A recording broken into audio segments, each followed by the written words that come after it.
Since its debut in 1996, Resident Evil has grown into one of the most successful franchises in video game history.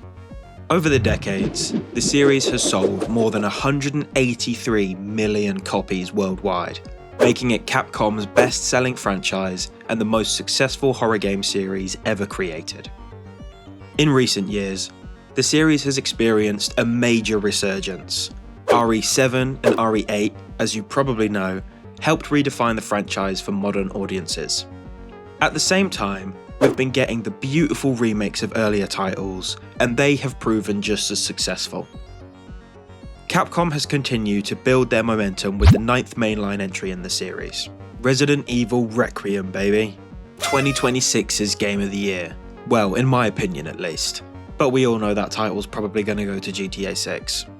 The game was officially revealed during Summer Game Fest 2025 and released on February 27th, 2026 for PC, PlayStation 5 and Xbox Series X and S.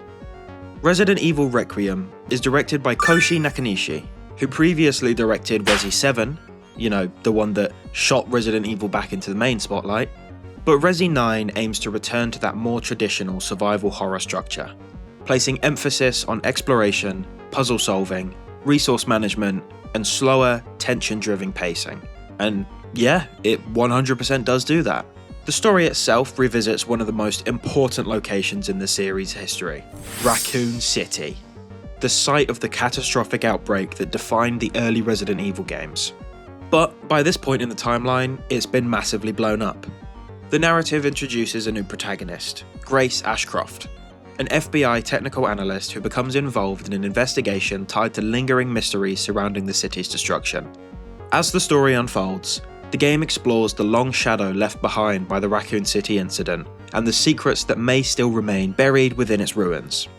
Resi 9 is the fastest selling entry in the history of Resident Evil.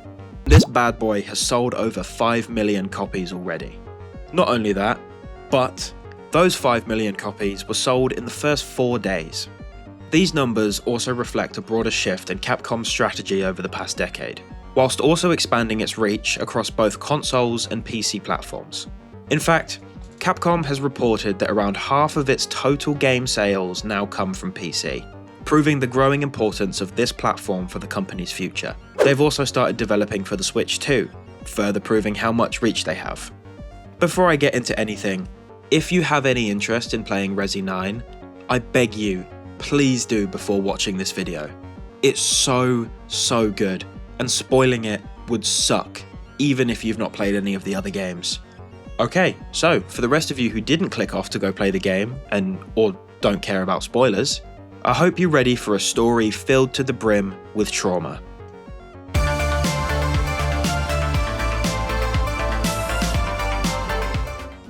Boiled down, Resident Evil 9 is a game that is split like a trident.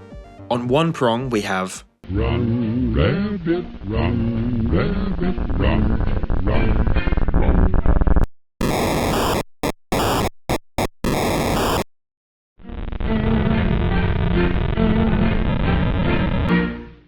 And on the other prong we have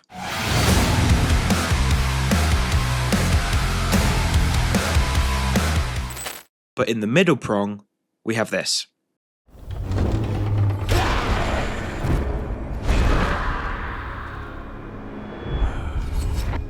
It's on you now.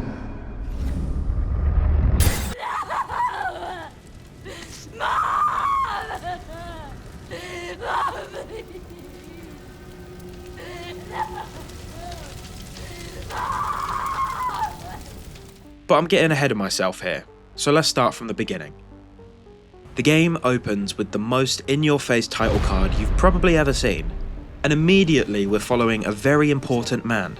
We can tell he's important because of his bold fashion choice, a red tie.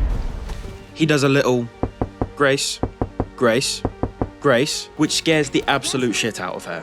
You know what's even scarier though? This case file. Oh my god! But this actually is terrifying because the crime scene this case file is connected to will lead Grace to the Wrenwood Hotel. And that place has like 2 stars. No, it's actually because this hotel is the place where her mother was murdered, which is honestly a much better reason not to go. Her boss says he won't force her to go, but emotionally manipulates her to go. I lied. All of a sudden, we're in Renwood. Oh, sorry. Wow, people in Renwood are rude. Like really rude. For me, this is where my issues started. Running Resi 9, as well as my recording software, just absolutely munches my PC. Playing this game without OBS open is completely fine, but as soon as I open that bitch, it's performance issue city.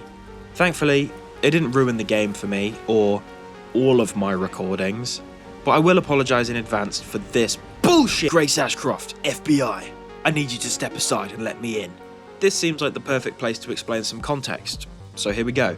The reason we're actually here is because the FBI have discovered a new body that is linked to a mysterious cause of death that has been showing up recently. So far, there's been 5 bodies, all in different places, but all with the same black blotches. But there's more. Every single one of these bodies have been confirmed as survivors of the Raccoon City incident. With this screen, we can grab some info on the world.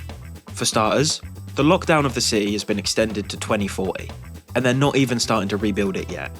But that's boring. Let's get to the juicy deets. The bioweapon arms race has been going on for 30 years, but at this point in the story, America has backed out of the Prohibition Treaty to develop bioweapons, meaning, legally, they're allowed to research, develop, or stockpile said weapons. With this, we can guess that the world is tense right now, and with America backing out, other countries will probably follow suit.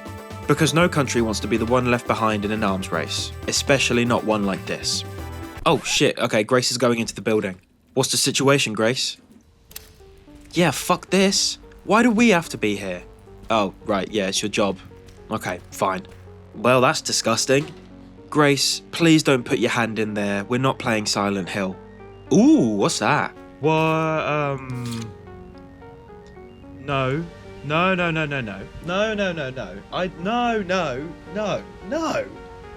I don't like that. But I'll come to room 204 anyway, because I have to. Yeah, damn right, Grace. Whip that Glock out. Who wants to be my first victim? Hiya! Oh. Okay, well that was anticlimactic. Oh my god, that is so much worse than a singular photo. God, who even has the time to do this? Unemployed people, that's who. Bam!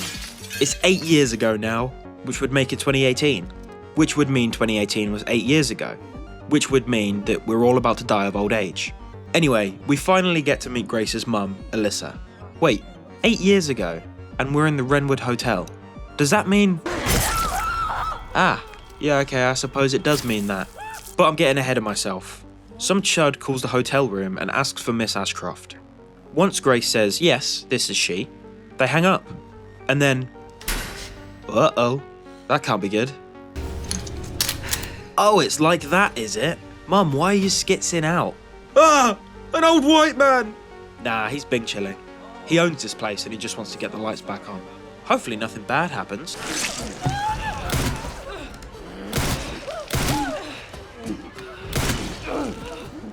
You couldn't have done that sooner, Alyssa? You just watched bro get slimed. Karma is gonna come for you. I told you. Seriously though, I need you to watch this cutscene.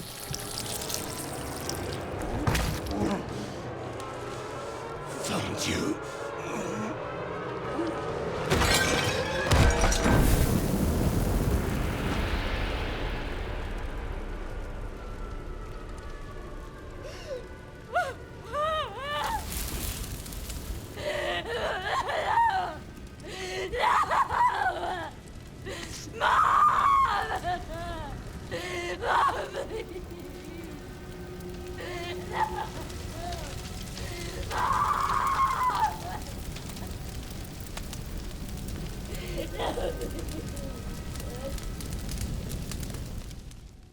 What the hell were they doing to Grace's voice actress to get this performance out of her? Did they actually kill her mother right in front of her? Speaking of, I want to praise Angela St. Albano. She's the voice actress of Grace. I personally don't know of her, but oh my fucking god, she nails this role. Not only is she giving this absolutely top-notch performance, but she's also doing all of the motion capture. Oh yeah, During that flashback, Grace's mum left something behind in a painting in the lobby, so we go back and grab that. It's her mother's diary, detailing how rightfully paranoid she was about a hooded dude following her. And we also get a disc which is probably full of porn. Or secret documents, who knows. Oh hey officer, what's good bruh? Something stung me. Stung you? If it was a mosquito, you should definitely get checked for malaria. Oh! Yeah, get the fuck away from me. Holy shit, man, it was just a joke. Anyway, he's all like... And I'm all like... But he retaliates like... So we stab him and throw him out a window. Which seems to do the trick. All of a sudden, we hear classical music and Grace decides, yeah, you know what? I should investigate that. And wouldn't you know, there's a pedophile sitting up here in the creepy attic. Grace asks who he is, and he says he's the one who planted the body. The same one that brought Grace to this hotel. He also claims that Grace is the chosen one, the one that he has been searching for. So naturally, he chokes her out. Then the game cuts to a few minutes earlier, and it's here that we're introduced to protagonist number 2. The protagonist that everyone is playing this game for.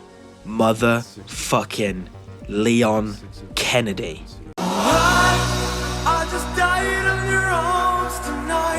That's right, baby. Leon S. Kennedy is back, and more badass than ever. By this point in the timeline, he's a 50-year-old grizzled veteran of the original T-virus outbreak, and he's yoked out of his goddamn mind. I seriously cannot explain to you the hype this caused when people found out he was coming back. All I can say is it's been 13 real-life years since the gamers last saw him in a game that wasn't the remakes. I can't speak for the people who've been following the franchise since its creation, because I was 8 years old when Resi 6 came out, but even I was hyped about this, and I understand how fucking nuts it is to see him again. Anyway, if you couldn't guess, Leon is here to investigate the bodies, just like Grace. But he works for DSO, an anti-bioterrorism agency acting under direct presidential command. Anyway, his mission operator has identified a person of interest. Victor Gideon, a former T-virus researcher connected to Umbrella. The same man that we just met as Grace. Quite a lovely gentleman. Leon is told about the police officer that's gone missing, so he heads over to the Wrenwood Hotel in his custom blacked out Porsche Cayenne Turbo GT, a 650 horsepower, high performance SUV. Wait, I'm not sponsored by Porsche. He gets stuck in traffic and immediately sees Gideon on the other side of the road. Oh, okay, well that was easy. But Gideon doesn't like to be seen by Leon, and he throws a tantrum by injecting random civilians with a few heroin needles. Oh, apologies, my bad. It was bath salts. I'm sorry, lady, but you're going to have to die.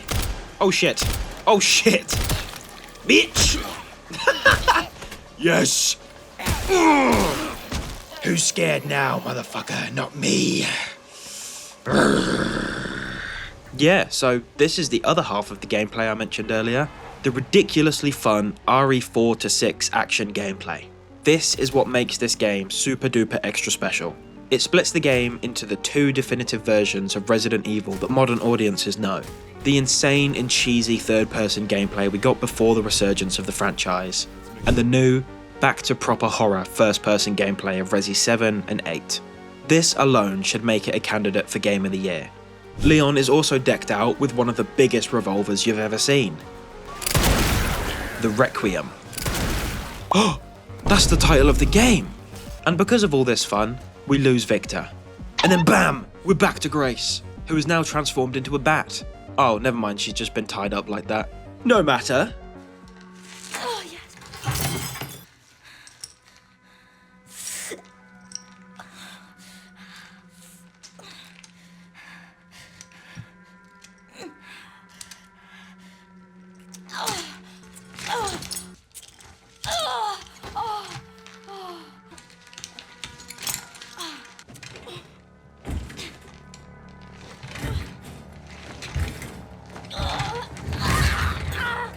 Okay, well that final step was a bit harsh, but at least we're out.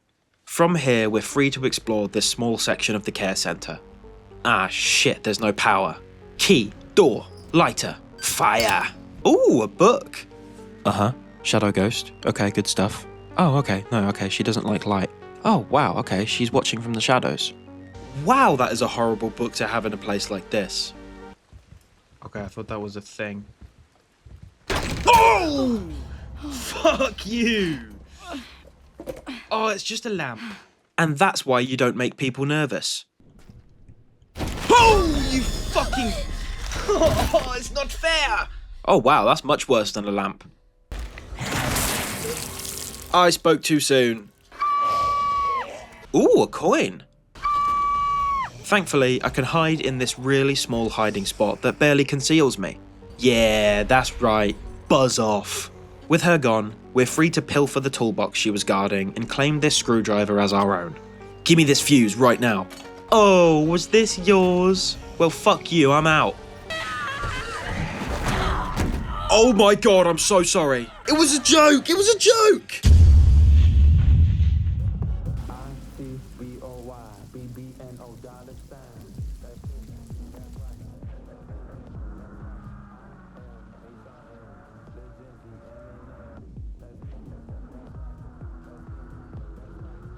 Me, damn right, baby, when it, boy, Jesus Christ, I bet on myself, I up my price.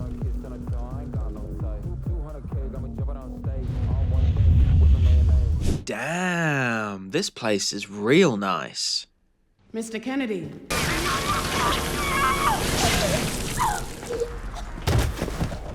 Oh, right, yeah, we're playing a Resident Evil game. Also, where the fuck did you get a chainsaw from? Is that a medical tool? Actually, chainsaws were originally made to be medical tools. Let's get groovy.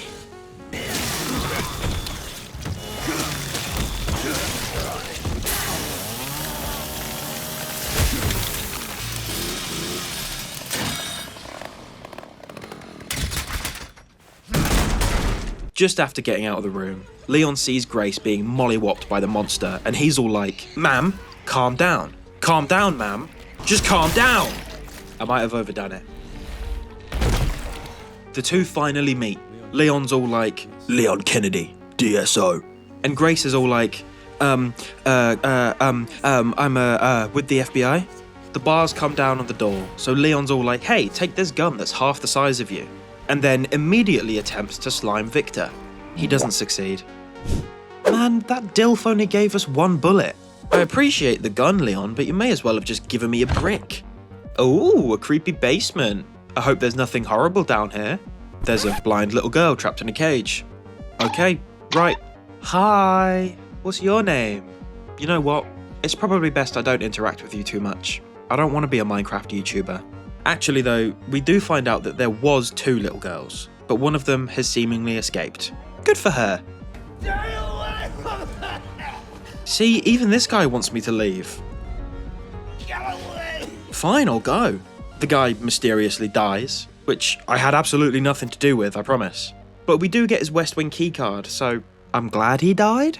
You'll never believe it, but with this West Wing keycard, we can get into the West Wing. And it's here when you're gonna find Big Lad Chef. What's for dinner, Chef? Where's the lamb sauce? Oh, a big bowl of gore soup. That's actually just what I asked for. How did you know? On the topic of things that go bang, we find another gun.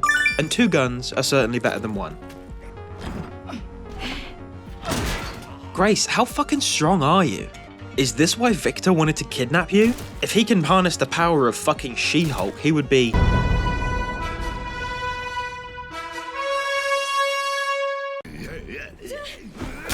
Whoa, you can't do that! And that was the chairman, by the way. And Victor wrote him a letter warning him about the DSO and the arrival of Leon. This is why they activated Code 6, the code that apparently turns everyone into zombies. Holy shit, this game has gambling. Okay, yeah, no, that confirms it. This is Game of the Year. Speaking of things that are beautiful, this game is beautiful. I've not been speaking in my usual big paragraphs, so I'm going to take a moment to talk about the stunning visuals of this game. Despite how dark and horrifying the atmosphere is, that does not take away from the incredible art direction this game has. Everything is so clearly meticulously placed. It all just looks so good. A lot of that beauty comes from the courtesy of Capcom's RE engine. the engine that powers the modern Resident Evil titles. But it doesn't actually stand for Resident Evil Engine, it stands for Reach for the Moon Engine, which I didn't know until last week. Said engine was introduced with Resident Evil 7 in 2017, which, if you'll remember, was another absolutely incredible looking game, and the perfect way to unveil this new technology. The engine was built specifically to push the series toward photorealistic horror. It uses techniques like photogrammetry, scanning both real-world materials and objects to create the incredibly detailed environments. Combine this with advanced lighting, animation, and some absolutely insane physics simulation, and it all comes together to create something that Resident Evil has always thrived on: atmosphere. And this game completely and truly nails its atmosphere. Eventually, when you make it to the East Wing after taking the keycard from a severed arm, you will find yourself a hemolytic injector, essentially a grimace shake that makes zombies explode. You may not find out on your first playthrough, but these will absolutely become your best friend. Next up on our equipment list is the blood collector. I don't really think I have to tell you what it does. What I will say though is that you can find blood samples all around the building, and these samples unlock crafting recipes. Also, this is what blood is for. Apparently Grace is a witch, because she can use blood and scrap to create bullets. I love the crafting, same as the other games. It's just satisfying. I will also say this: I don't like the puzzles you have to go through to get to these recipes, mostly because I suck at them. Ooh, a shiny thing.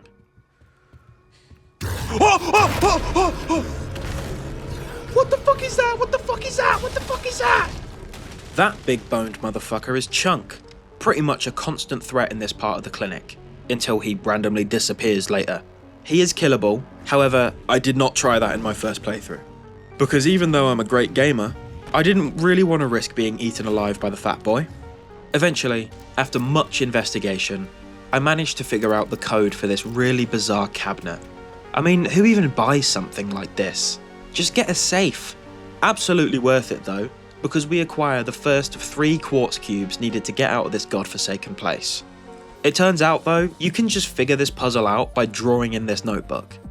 I was kicking myself so hard when I discovered this. With Fatboy Chunk now not trying to grab his next meal, we can freely mug this corpse. Definitely worth committing this sin because we loot a level 1 ID wristband, which we get to use in all sorts of places, like this supply closet, and this file storage closet, and this regular storage closet. These 3 rooms are actually insanely useful though. The supply closets are indeed full of supplies. After finding an organ box, which is a totally normal thing to find, we're jump scared by the Arkham Knight in his drill tank. Wait, no, that's the wrong game. It's just a normal zombie in a bulldozer. But it thankfully explodes before it can squish us. So we bawl. What in the shit is this? What sort of crazy superpowered organ needs a locking mechanism like this? Well, a Resident Evil organ, obviously. It's around this point in the game where blister heads are introduced. They're honestly not even an issue.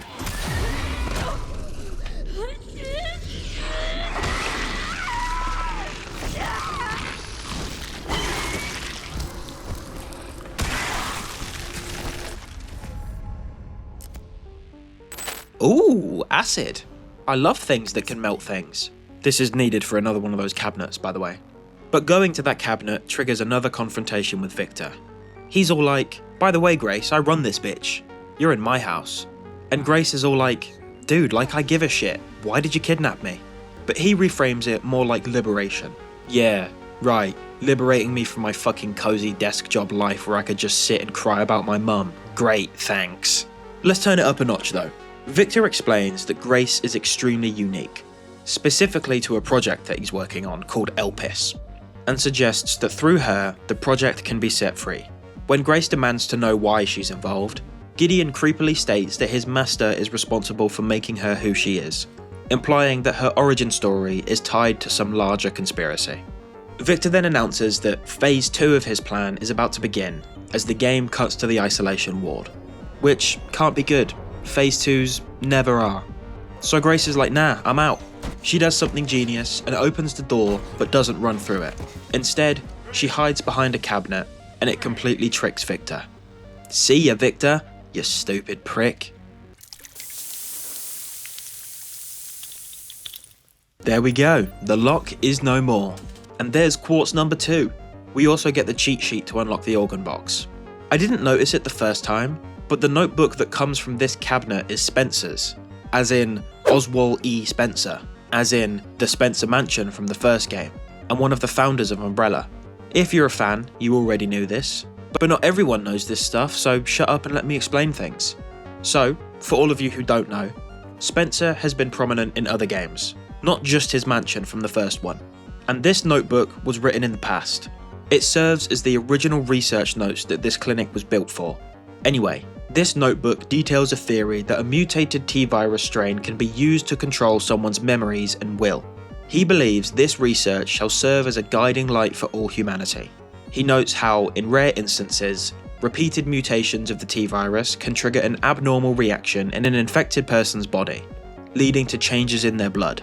Those infected by the mutated T-virus strain firmly retain their pre-infection habits and characteristics, which we know is true even from this game.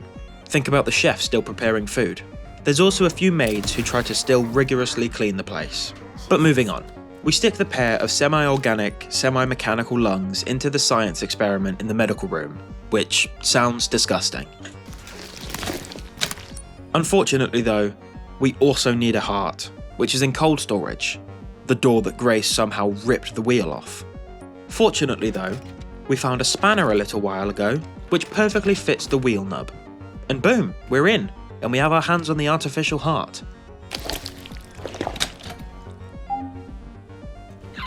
Of course he's alive. What was I expecting? So, we dispatch the baghead and grab his level 2 wristband.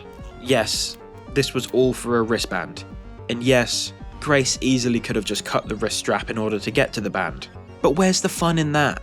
In the isolation ward, we can find a document with information on the blister heads. There's a lot of normal things like explanations on how exactly they get to this stage. The virus mutates their red blood cells if you want to know. But the main piece of this document details how if the head of an infected is completely destroyed, they can't mutate. And if you make one fucking explode with the hemolytic injector, that also stops them from mutating, obviously. But let's get to the security manager's office. Whoa, dude. Why do you have a picture of Emily on your desk? Wait, she has a twin? Anyway, you're dead, so you're not using the wristband, right? Cool, thanks bro.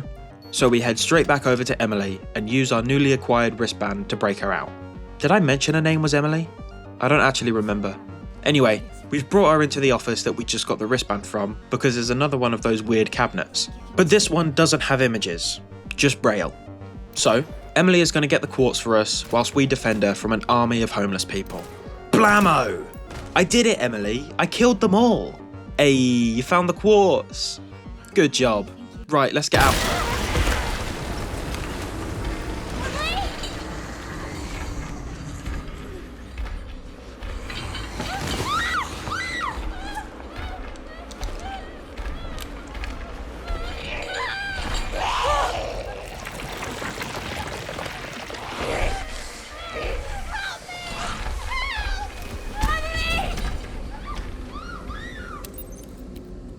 Oh, fucker. I thought that thing was dead. Me too, Grace. Me too. And now we have to jump into this big fucking hole. Oh, god damn it. Okay, fine. I'm going. Lock in. I can do this. And we're back with Leon, who is now engaging in some light bondage with Victor. Alright, mate, that's a bit too far. You know what? I'm not letting that slide.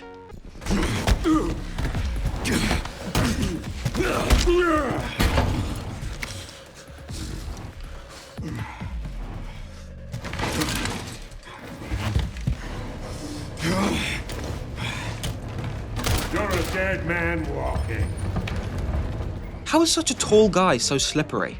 Well, I mean, I guess that's what the snake skin is all about. Fair enough then. You do you, Victor. Hey, can you hear me? Leon, I've been trying to reach you. Sorry, I was a little tied up.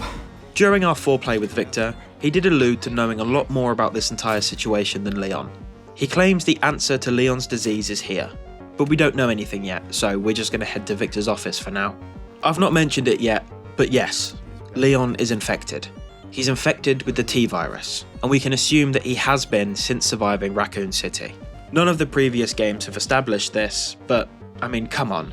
With all the shit he's been through and the things he's been exposed to, yeah, no shit he's infected. Sir, a second chunk has hit the care centre. Yeah, so turns out there's two chunks, who are brothers. Whilst you watch this dope-ass boss fight in the background, I'm gonna dump some lore on you. The two Chunk brothers were subject to surgery that was supposed to suppress the satiety center of the brain, but, it clearly didn't fucking work. They both got massive appetites and gained extreme amounts of weight.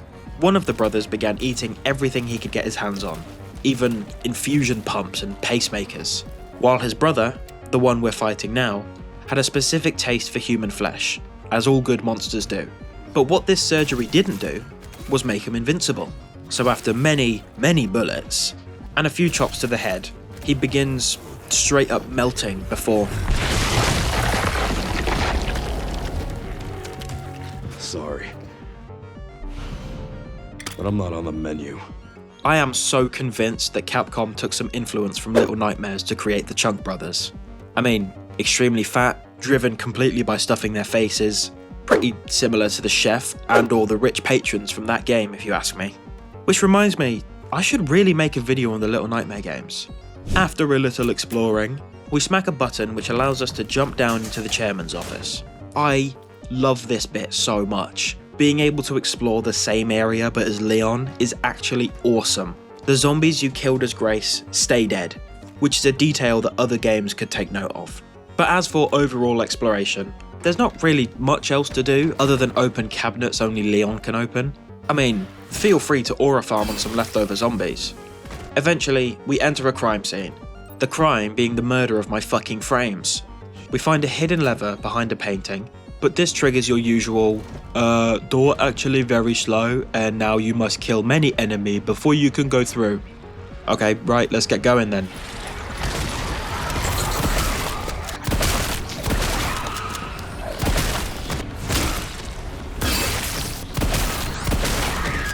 Leon steps off the elevator directly into Victor's private office, which is the most boring office I've ever seen. And he immediately locks Victor out of his computer because fuck you, Victor. Nah, locking it actually allows Sherry to pinpoint which computer Leon is using, and now she can hack it. She scans his records and finds some information on his and her illness.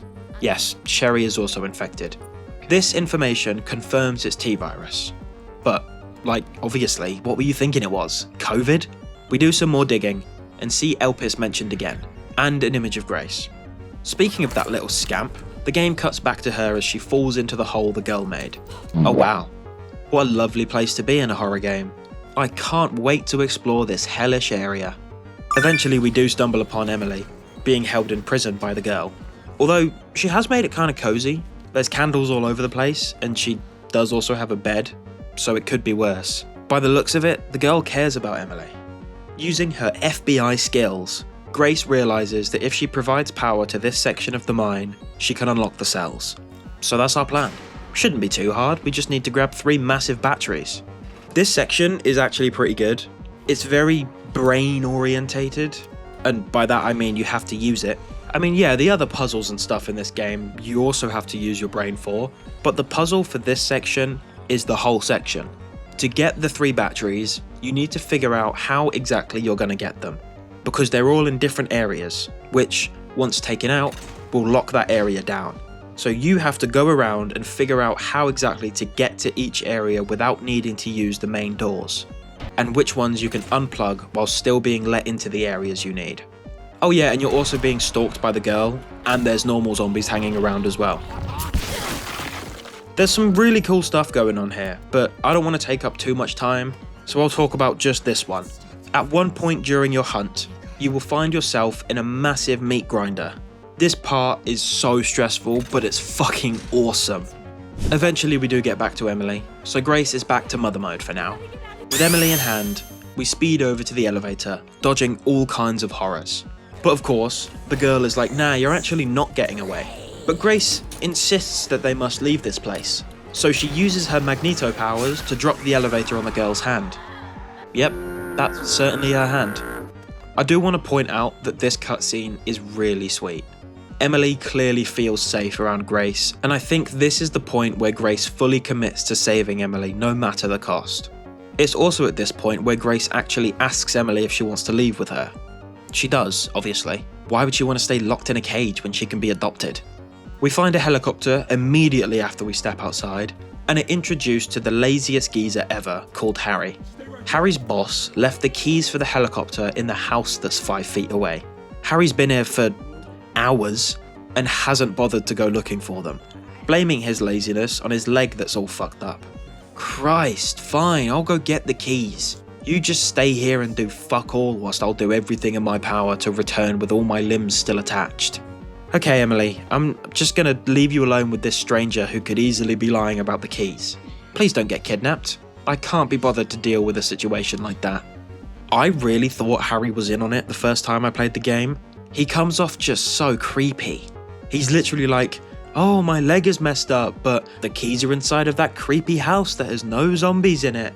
You should totally go in there and get them for me, because I couldn't possibly do that. To his credit though, after spending 10 minutes solving puzzles, the entire office floor of this house begins descending into a secret, massive underground lab. So you know what, Harry? I respect your stance of going nowhere near this place. This does beg the question though, what the fuck was your boss doing for the keys to be down here?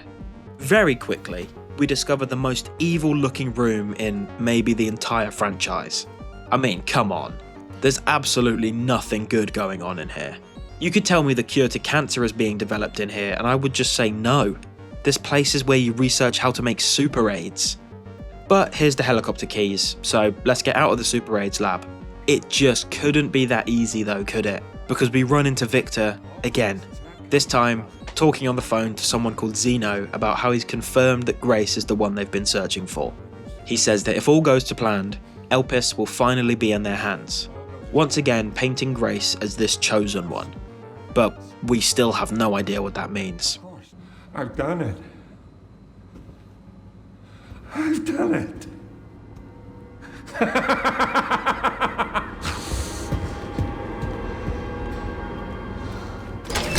Oh, and he also sets the entire place to self-destruct, so now all of these test subjects have broken free from their cages, and the entire facility is cosplaying as the hallway from The Shining. Seriously though, I love this section. The visual of the blood flood is genuinely so cool, and the art direction in general for this lab is just chef's kiss. Why does this shit keep happening? Valid question, Grace, honestly. So now, covered head to toe in blood, and a paparazzi horde wanting her autograph, Grace sits her ass in the helicopter, and we can finally fly the hell out of this place.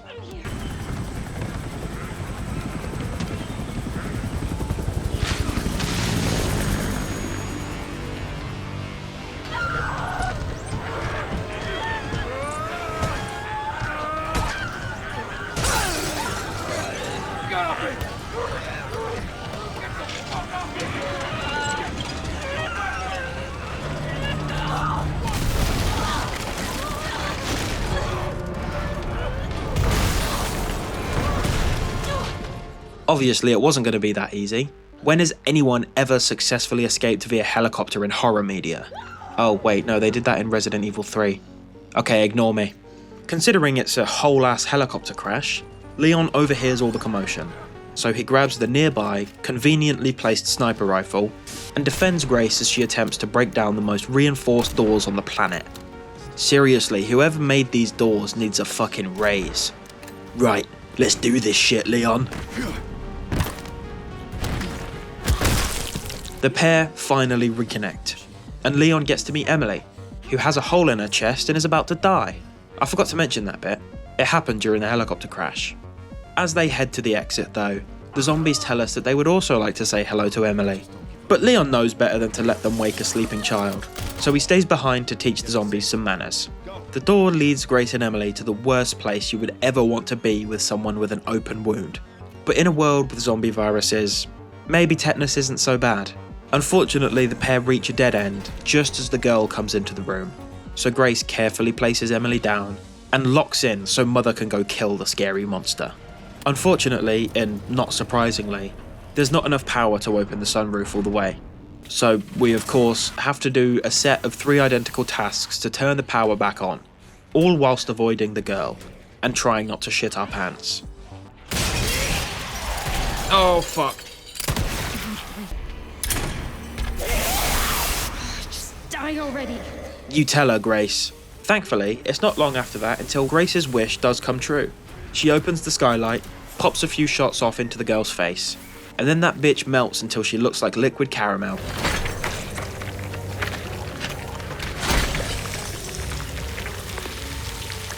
With her out of the way, we get back to Emily, who is not breathing.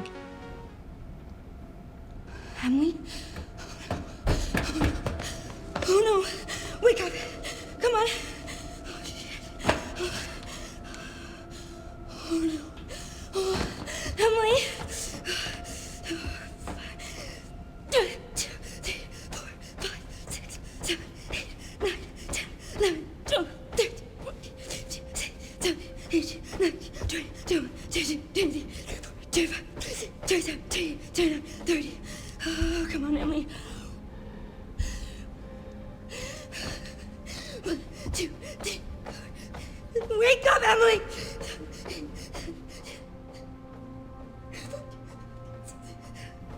Come on!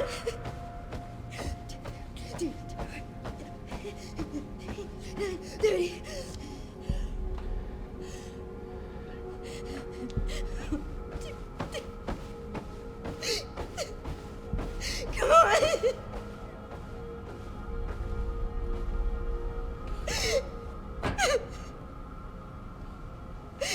Emily!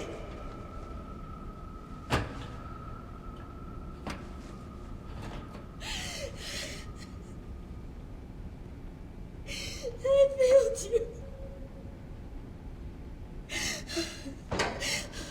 Emily. Hi, it's me. I'm right here. You okay? You okay?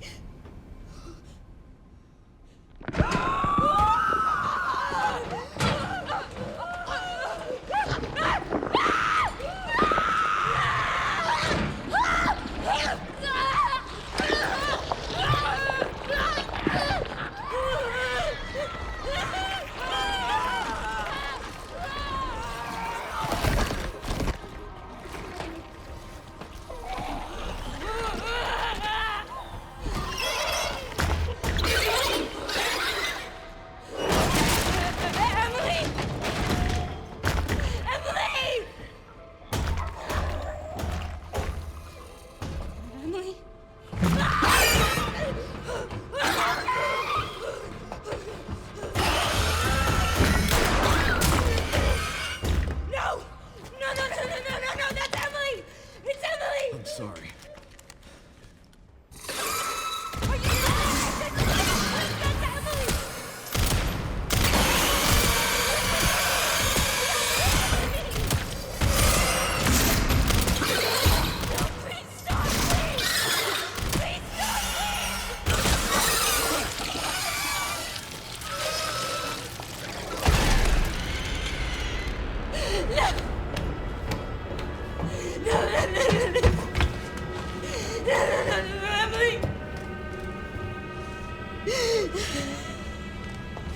I wanted to save her! You don't understand. No, I never would have escaped without her. This is all my fault. Again. Look, I get it. Trust me, I get it. But we're still alive. We have to keep going.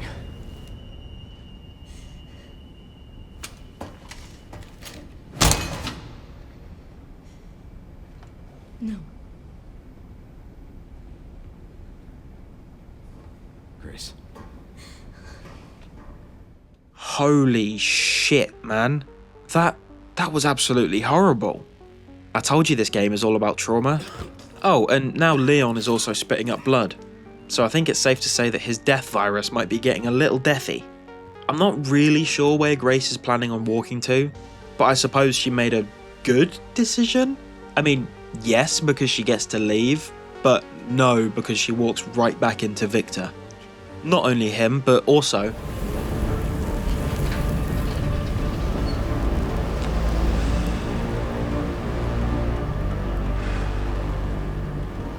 I've been waiting for you, Grace. The game cuts back to Sherry, popping pills like a rich white girl in her 50s. She locks back in and contacts Leon, who is now on his way to Raccoon City, baby. He asks if Sherry found anything on Elpis, but she says there was nothing on the database, and when she asked for higher clearance, she was told to shut down the investigation. Not shady at all. Enough talk.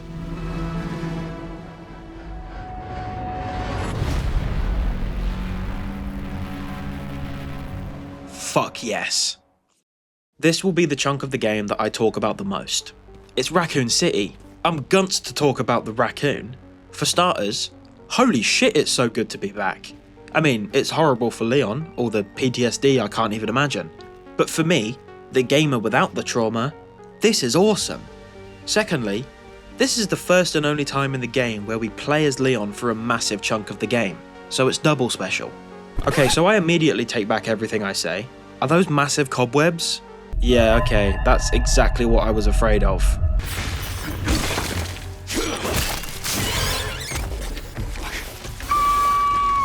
Yeah, I'll happily take those shotgun shells, thank you! Oh my god, I don't like it. I don't like it. I don't like it. I hate it, in fact. Oh god, just run. Just keep going. Okay, alright, okay. Oh my god! Straight up, this was one of the only times in the game where I was full on panicking. God, I hate spiders. Thankfully, or maybe not so much, it's not long until we get to fight back. Part of me thinks, thank God I can fight back. And the other part of me thinks, God, I hate it here. All in all though, I do enjoy this boss fight. As horrible as it is to be fighting a giant spider, getting a physical reaction from a boss is a pretty good motivator to beat it. I also really enjoy the verticality of this arena, and that the spider can chase you no matter where you are. If you never feel safe, you never really get a chance to lose focus. I'm also pretty sure that this giant spider is a reference to the older games. They used to be obsessed with random massive bug boss fights for some reason. For example, in Resident Evil 0, there's a random fucking massive scorpion that shows up out of nowhere. Anyway, after an army's worth of bullets, the spider gets angry enough to get Leon in its mitts and do some more damage to the poor old man's back. But Leon says, nah, fuck that, and digs his hatchet into the spider's face.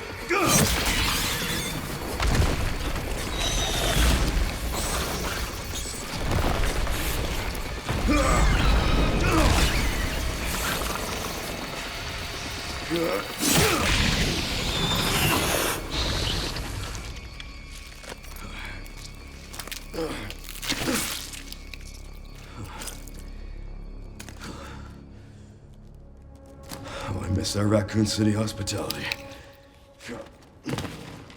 Exiting the subway, we're met with what used to be the checkpoint for the quarantine zone.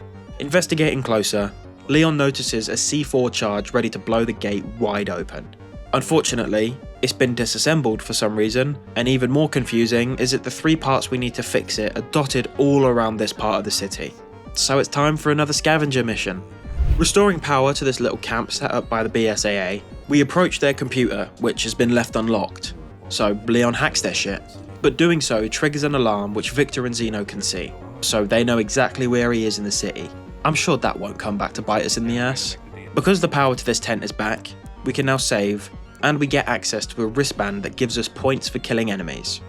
Using these points, you can buy and upgrade weapons. Honestly, I fuck with this. It would be so much better if there was an actual merchant, specifically the merchant from RE4, but I digress. Our first wave of Raccoon City zombies is a group that ambush us in a storage warehouse. I love the fact that the city zombies are what you expect zombies to look like. Skinny, frail, almost grey. It's so cool. I'm very glad Capcom made the zombies in this place look different to the ones earlier in the game.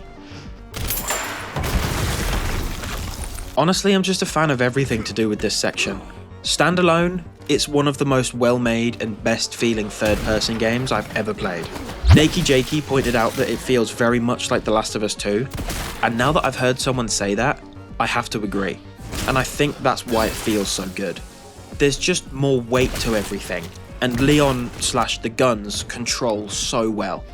After fighting through that warehouse, Leon arrives at the roof and grabs detonator part number 1. Where is he storing it, you may ask? In his fucking pockets, I guess. In the Resident Evil universe, the pockets of cargo pants are crafted with hammer space. I like the little hanging boxes in this area as well, mainly because I'm Death Stranding pilled and they look like the cargo boxes from that. But also, who the fuck is going around this exploded city and just hanging up little cargo boxes? Turns out you can also stealth take down enemies as Leon. You can't tell me that's not awesome. In general, this whole section is really enjoyable. I appreciate the fact that the game can go from really good, fun third-person action to some also pretty good and definitely fun stealth. I'm not saying the stealth is amazing, I mean, it's not a stealth game, so obviously it won't be. But, you know, it works, it's functional. Eventually, Leon stumbles upon another bloody crime scene. This time, it's the BSAA soldiers that have been slaughtered by something. I say something because one of these dudes is literally missing the top half of his body. So, he yoinks the camera from one of the soldiers' helmets and plugs it straight into his iPhone 17 Pro Max. From this, we can see the BSAA was... sniped? What the fuck? No, I'm sorry, but a bullet does not explode the top half of someone's body. I don't care how powerful your gun is. Turns out this magical gun is held by none other than Timu Wesker. Speaking of, here he is. Well, not here like next to Leon, but here like the game is showing us what he's up to. Honestly, he's not doing much though, just taking a casual stroll with Grace. Moving on, Leon is now under mortar fire because why the fuck not? But getting through this crowd of zombies is actually worth it. Not only because we find detonator part number 2, but because we are granted access to the mortar. And if you know me, you know I love explosions. After having a chainsaw fight with the spiked zombie from The Walking Dead and filling up a petrol can, we waltz over to the BSAA camp and unlock a cargo container with a key Leon picked up from one of the soldiers. Inside this container is a repair kit for the detonator, and a bike. So you know we're going to be riding that shit. But before that, I want to talk about this small piece of dialogue. Do you still think about what happened there Every day. that night?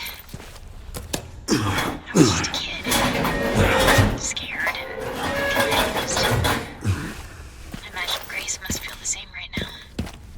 Sorry. Sorry. This isn't the time. We need to focus. There's already been hints of the trauma and PTSD this city has given him, but this is the first outward mention of Leon's guilt over the past. It's also the first bit of dialogue that we hear from Sherry about that night too, and her trauma from the events. It's a quick moment, but it is really powerful. But to break the deep thought, here's a super cool zipline. I love this section of the game so much. I'm not sure what it is exactly, but exploring abandoned and especially destroyed buildings is such a cool concept to me. I think it might come from MGS4, considering a lot of the first chapter of the game is spent in war-torn buildings. Anyway, Resi 9 does this idea really well. Not only are you exploring this half blown up building, but it's also fallen over, being held up by another building. So everything's at a weird angle. So everything is just at this weird angle. For example, there's boarded doors scattered around this place, and a few of them are placed on what you see as the ceiling.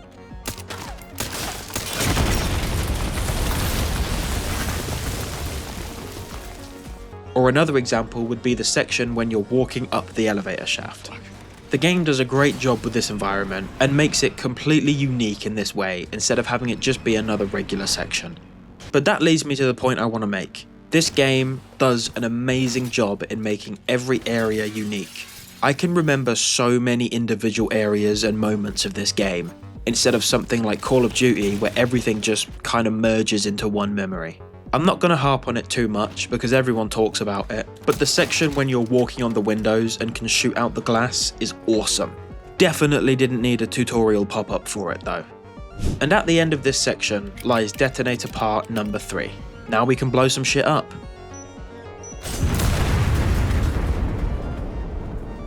With the path no longer blocked, Leon is free to commandeer the BSAA bike and grab some devious airtime that would make Evel Knievel proud. Oh yeah, Victor showed up at the start of this section on his own bike, with an RPG because why not? And Leon's Nitro Circus performance lands him in direct conflict distance with the Snake Man. And how do you defeat a Snake Man? Well, you motorcycle joust of course.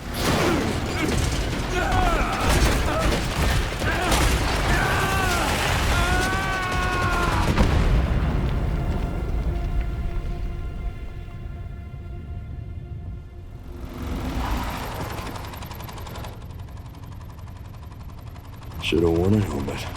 Incredible one-liner, Leon, but unfortunately we have to keep moving. Grace's safety does actually hang in the balance. And said search leads us back to Raccoon City PD. The birthplace of Leon's trauma still stands, ready to embrace him once again. As soon as he opens the door, the pain comes rushing back, just as fresh as the night of September 30th. Stopping the reminiscing train here, Leon overhears Zeno info dumping on Grace, so he gets in position to eavesdrop. Zeno reveals that covert military units from all over the world keep coming back to Raccoon City, all in an attempt to find Elpis. And we finally get some explanation on what Elpis actually is. Zeno believes it to be the final virus created by Spencer, one said to control human consciousness. Raccoon City was blown up to conceal the existence of it, and he tells Grace that she's the key to uncovering it. He pulls up a picture of who we assume is clearly Emily, but Zeno says no, that's not the girl you met. Emily is a science experiment. She's a clone. There were loads of clones, but each of these experiments failed. And Zeno suggests that Grace herself may be the only successful version of this experiment. She, herself, is a clone. Travelling back in time to 1990, all of a sudden we're playing as one of these clones. She wakes up to the sounds of panic, and soon realises she's alone in her dorm. Approaching the commotion, we see a scientist dude pointing a gun at a group of children. But wait, before you cancel this man, the children are evil, so don't worry.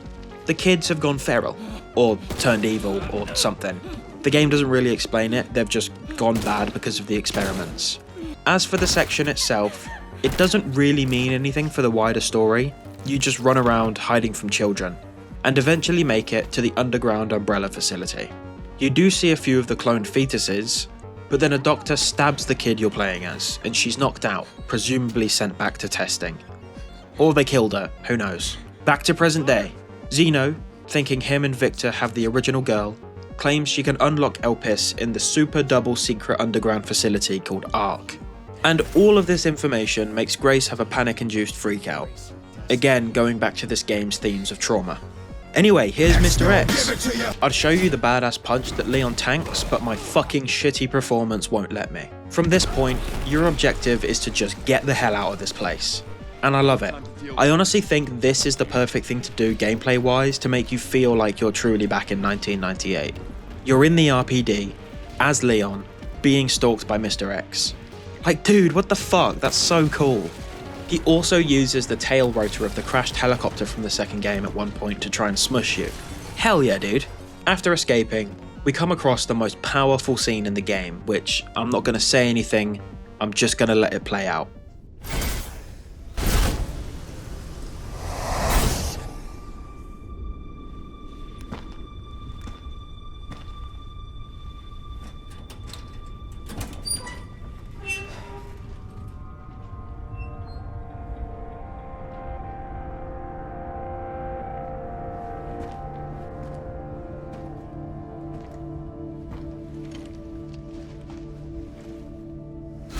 Terminate. That's my fucking daughter. You're a cop. You're supposed to know something. How did this happen?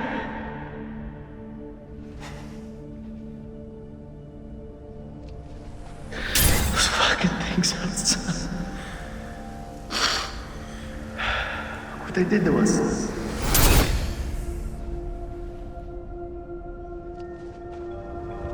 I'm so sorry. The game moves on fairly quickly, so I'm going to stop and pause it here for a second and say, man, what a perfectly crafted cutscene. Nick Apostolides' voice acting is incredible. It's really subtle, but the little shake in his voice is the cherry on top to a really well-crafted cutscene. God, I love this game. Anyway, here's Mr. X again, and oh look! He has a missile! This starts phase 2 of Mr. X's shenanigans. This time, it's an actual boss fight with a mutated Mr. X. I really love this boss fight. Although, my one complaint is that it's sort of too short. Mr. X was such a staple of the RE2 remake. Everyone who played that game has PTSD from hearing the sound of his boots stalking you. or him cutting you off from where you're trying to go. All I'm saying is that I wish this boss fight was a little longer and a little harder. With that being said, this fight is still amazing, and I enjoy the fact that he can throw cars at you. But, of course, we can't move forward until he's dead, so...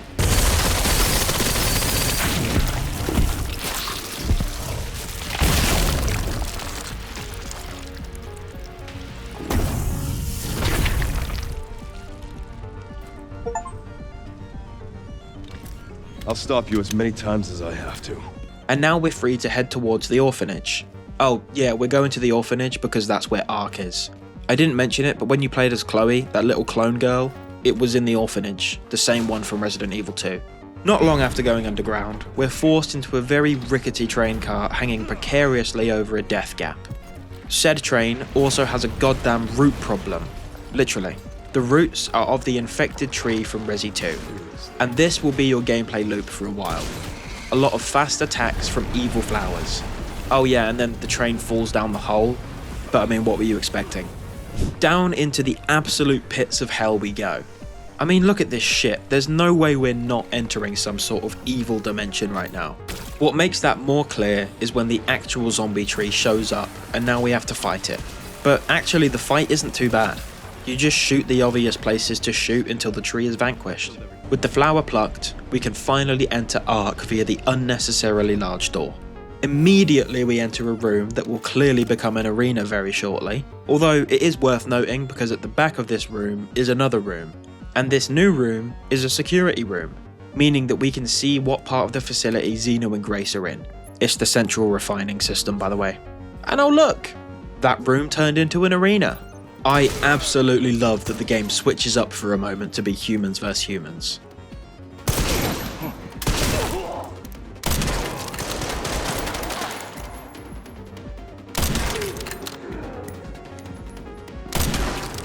Oh my god, this is brutal. I don't know about you, but when I see a creepy monster trapped in a glass cage, I must do some scientific experiments. Oh shit, why did I do that? Why did I do that? Why did I do that? It works! I also want to quickly point out that the art direction for Ark is absolutely out of this world. I love it so much. The weird human biology art with all the sterile, pure white colour is amazing to look at, especially in contrast to the rest of the game being dark and brooding. I know these games have done that before, but it's delicious no matter how many times it happens. Another thing I love is this room. Not because of the design this time, but because we get some really cool world building. On this first screen, we can see that Ark utilises its unique environment of Raccoon City to create their bioweapons. They've also been using the zombies from the original massacre as test experiments for their new T-virus strain.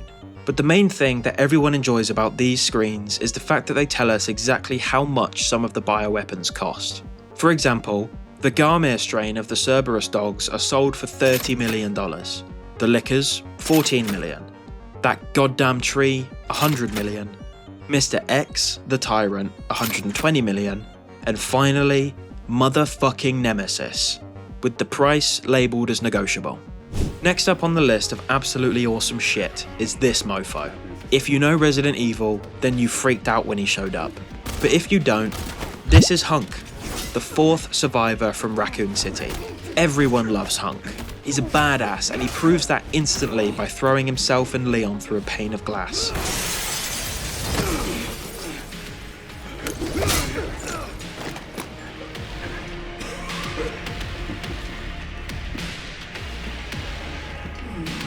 Leon Kennedy.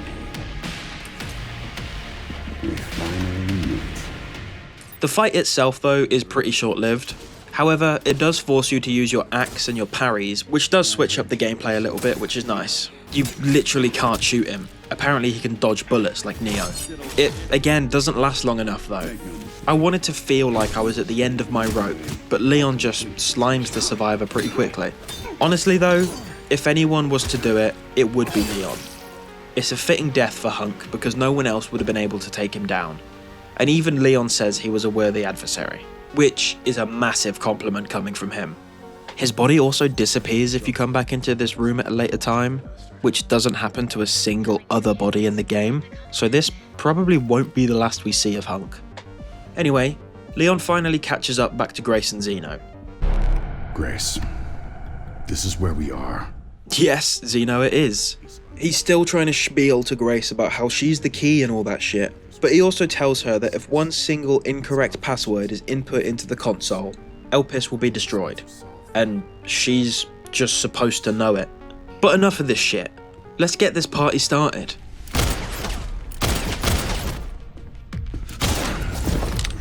Aren't we fancy?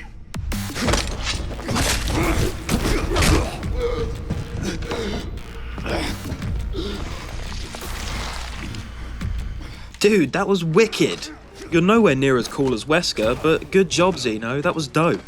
Grace, seeing this display of ass beating, attempts to kill herself. This scares Zeno enough to stop beating on Leon.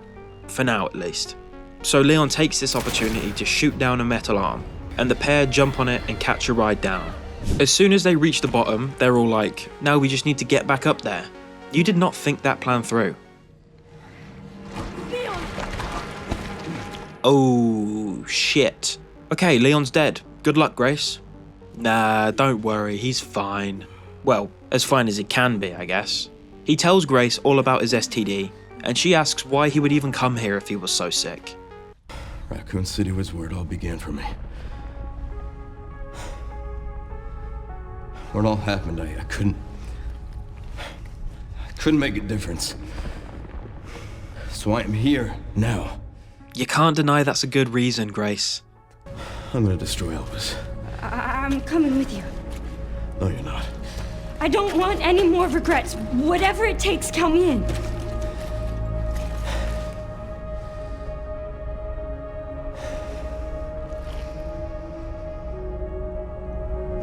If anything happens to me, you promise you'll end this. I promise. You may be wondering why I played this dialogue as well. For starters, it's a great back and forth between the pair, but it's actually because Grace's words mirror almost exactly what Leon said to Ada in Resi 2. He wanted to save the world, whatever it took. Leon sees himself in Grace. He sees the same regret and the same spark that he used to have on that day. This is awesome, man. I love Grace's character so much. Seemingly, our only way out of this goop dump is really high up. So Leon gives Grace a boost to get up there. He'll just lay in the goop for now, I guess. The first enemy she encounters here are lickers, which, of course, for Grace, are horrors beyond her belief. But for us, it's just another Tuesday. So we sneak past. But then we find a bottle of acid, which does this.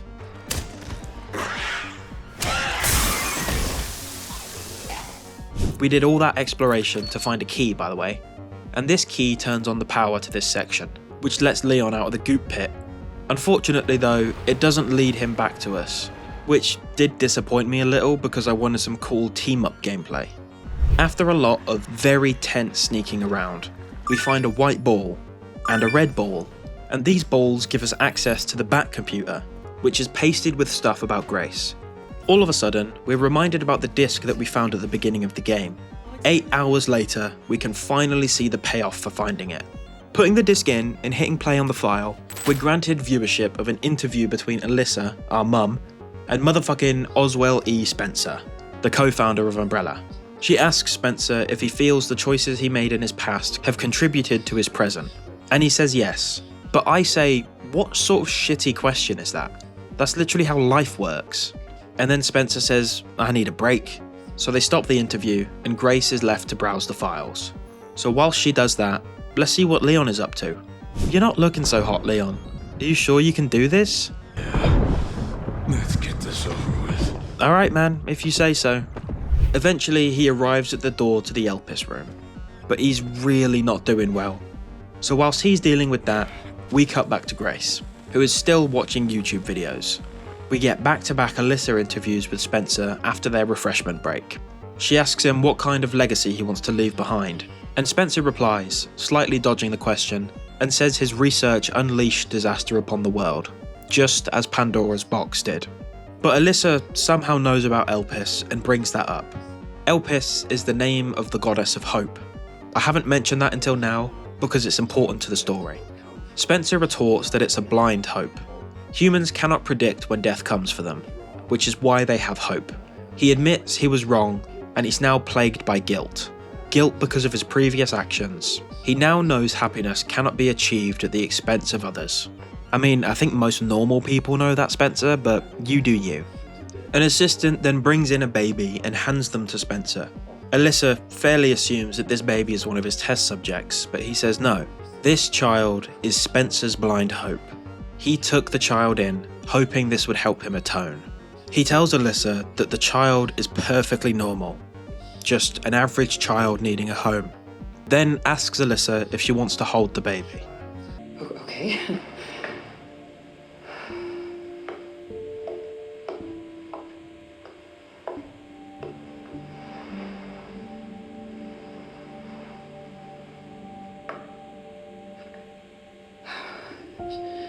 She's adorable.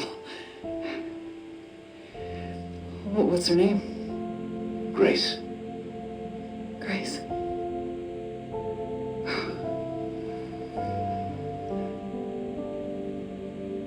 Is there anything else you'd like to tell me?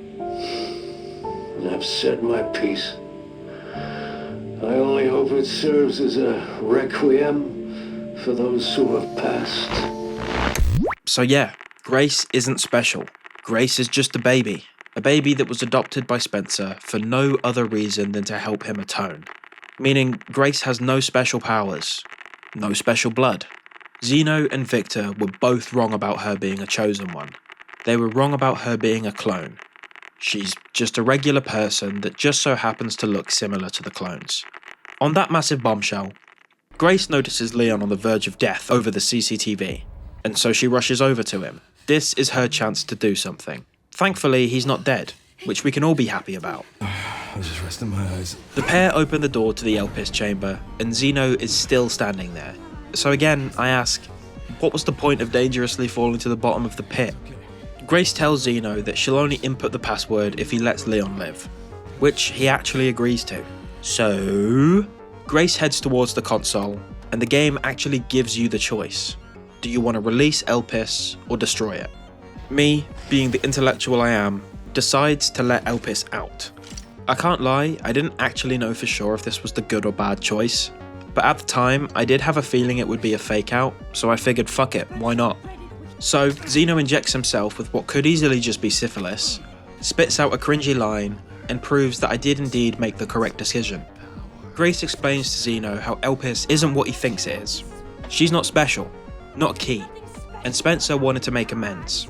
He demands to know what Elpis really is, but before Grace can spit it out, we can already see that it's a cure.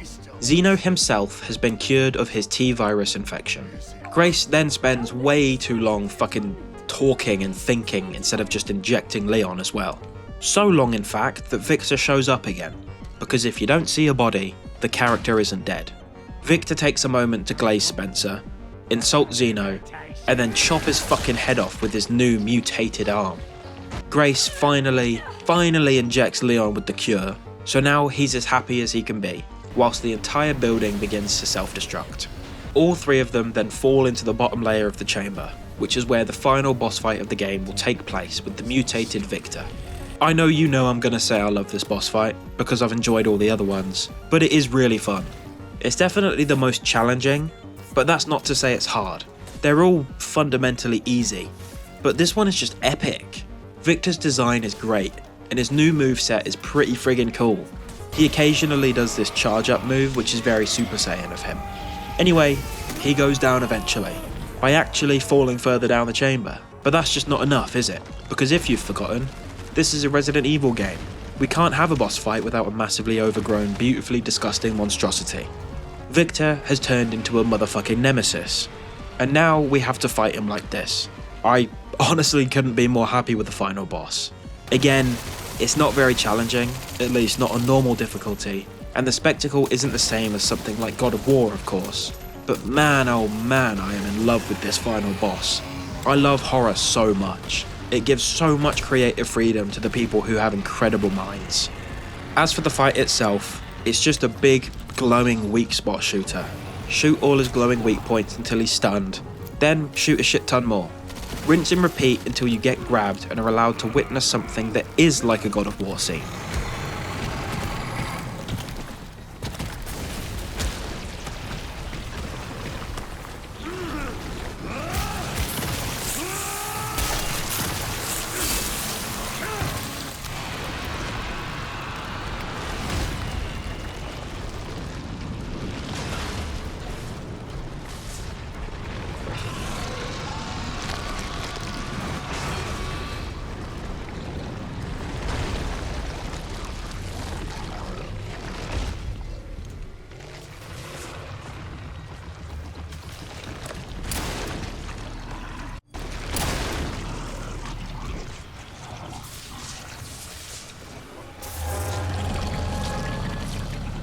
This time, you ain't getting back up.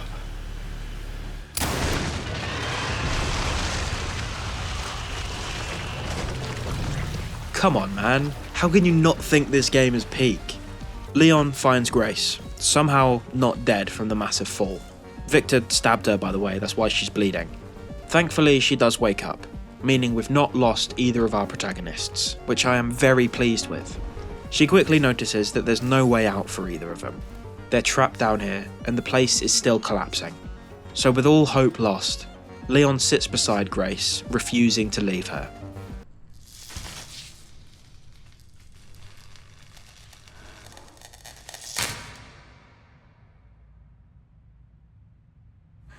I guess this is it then. Nuh-uh, motherfucker. The wolves are here to save your asses. Leon S. Kennedy? Depends who's asking. Alpha, you read me, sir? Yeah, they're safe. I got him. Yes, sir. Mr. Kennedy, I have a message from Captain Redfield. That's right, baby. Chris Redfield. For those of you who haven't played Resi 8, you won't have known this. But even if you knew this, you know how hype this moment is. So yeah, Leon and Grace are saved, and we can already see Leon is walking without the massive back hunch he had, proving that he's fully cured of his crazy evil bum disease. And he confirms with Sherry that he's got another dose of the cure for her, which is a massive W. Also, where the hell is Chris? I'm actually a little pissed that we don't get to see him. Anyway, look, Grace is here, yay! Although she's very upset that they couldn't save Emily. But get this, Leon tells her that he didn't hit any of her vitals, so it's possible that she's still alive down there. They just need to get to her and give her a hefty dose of cure. As he walks away, he takes his glove off and puts on a wedding ring? Wait, oh my god, he's married? This is a massive discussion amongst the community right now, and people are getting into fights over who they think he should be married to. I hope it's clear. The game wraps up with a news broadcast discussing the events that have unfolded. The government has confirmed the existence of ARC to the public, alongside collecting the new deaths to the original Raccoon City incident. Alyssa is also credited with cracking the Spencer story, which is just really nice. But conspiracy theorists believe that the people who had her killed secretly control the government, which, yeah, of course they would think that. Honestly though, it's probably true. After the credits, that have an amazing backing track by the way, the game cuts back to Grace, on the phone with Leon, which is instantly amazing. But their conversation confirms that Sherry is fine, and that Emily survived. Not only that, but Grace seemingly has adopted her, or at the very least is still in contact with her. Grace says she's teaching her how to read, and this adorable picture on her desk shows us that the cure has given Emily back her sight, which is just the perfect cherry on top. But there's more. Hunk's squad are at the bottom of the Elpis pit, retrieving something we know only as the objective before the wolves get to it. What could this be? Elpis? Something from Victor's corpse? Something from Zeno's corpse? Does this mean Hunk is alive if his squad is still in operation? Maybe not that one. I mean, they could have just appointed another commander. And with that, the game is over. God damn, bro. Resident Evil 9 was incredible. I'm so glad this franchise is back. 7 and 8 really did wonders to bring Resident Evil back into the mainstream. For the most part, I feel like I've said or expressed a lot of my wins for the game throughout this video, so I'll try to keep this part as repeat-free as possible. But with that being said, I'm so happy we get to live in a time where I get to play this game. I really do think it might be my personal game of the year.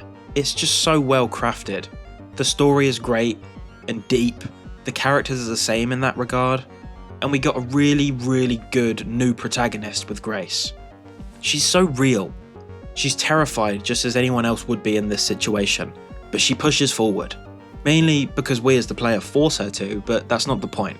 She's so likeable, and because your terror relates to hers, you get so invested in her well-being. All this to say, she's a great addition, and I hope Capcom don't forget about her in the future entries. But moving on to our boy Leon. What can I say? I mean, we all love him finally being back in the series. He's just so goddamn cool. Everything he does has aura, and the game knows that.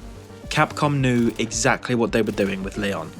They know everyone thinks he's a massive badass, and they really double down on that. But outside that hardened shell is a man that is deeply, deeply traumatized. We see this throughout the game, we hear it in his voice, and I for one am absolutely in love with what Capcom did in this game. Making him face the past was the perfect way to bring him back into the series, not only by being in the place it all began, but having Raccoon City be physically a part of him in the form of his infection. Now writing this, I've also just realised that the infection could be a metaphor for toxic vices. For example, we know that Leon was late to his first day at Raccoon City PD because he was hungover after a night of drinking after his girlfriend broke up with him. We also know that after that incident, Leon continued to use alcohol as a vice, which is shown to us in the movie Resident Evil Vendetta and in Resident Evil 6. So with that in mind, his T-virus infection could represent that. It's something that's taking him over in the wake of trauma. You already know about the PTSD themes from this game, so I won't harp on that anymore. But I'm sure there's much more that I'm missing, or that I haven't mentioned. I'd absolutely advise you to do your own research because there's going to be loads of theories and thematic analysis videos created on this game. Unfortunately for me though, I want to get this video out as fast as possible, so I don't have as much time as I usually would like to dive deep into these things. With that out of the way, I do have a few little negative points I want to make. For starters, yes, I do love the split gameplay in this entry. Feeling terrified by all the monsters before getting a chance to fucking steamroll them as Leon is amazing. However, I think this gives a pacing issue to the game, which is one of the main things I've seen a lot of people point out. I mentioned his video earlier, but Nakey Jakey pointed out that this game feels more like 2 short 4-hour long games, rather than one 8-hour long experience. I half agree with this. I think his critique is valid, but for me personally, I like the approach. But it does lead to some pacing issues and tonal whiplash issues.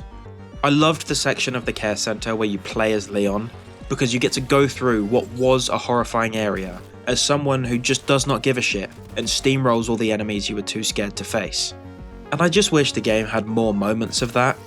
Throughout all of the Raccoon City section, you never have a feeling of dread or terror. But I think it would have been awesome to experience RPD in first person as a character who is out of her depth. If I could make a change, maybe I would have the game more in line with RE2 and have 2 separate campaigns rather than 2 mixed ones. But that then obviously comes with the same issue that RE2 had, where neither campaign feels truly interlinked with the other. Overall, I really don't think I would change anything. I mean, maybe I'm just too easily pleased, but I loved my experience. I love RE9, and it's definitely going down in my list as one of the greatest games I've played. I think that's all I wanted to say, really. I just really love this game. I love the franchise, and I can't wait for the DLC. Expect videos on those as well. I do plan on making videos for the rest of the series at some point, but as viewers of the channel will know, I still need to get through the Metal Gear Solid series. This video was sort of a one-off because I really wanted to get it out while the game was still fresh. Well, fresh enough. Anyway, I need to get cracking on the other videos I have planned, so I hope you enjoyed this one, and I hope to see you in the next one. Thank you for watching. Goodbye.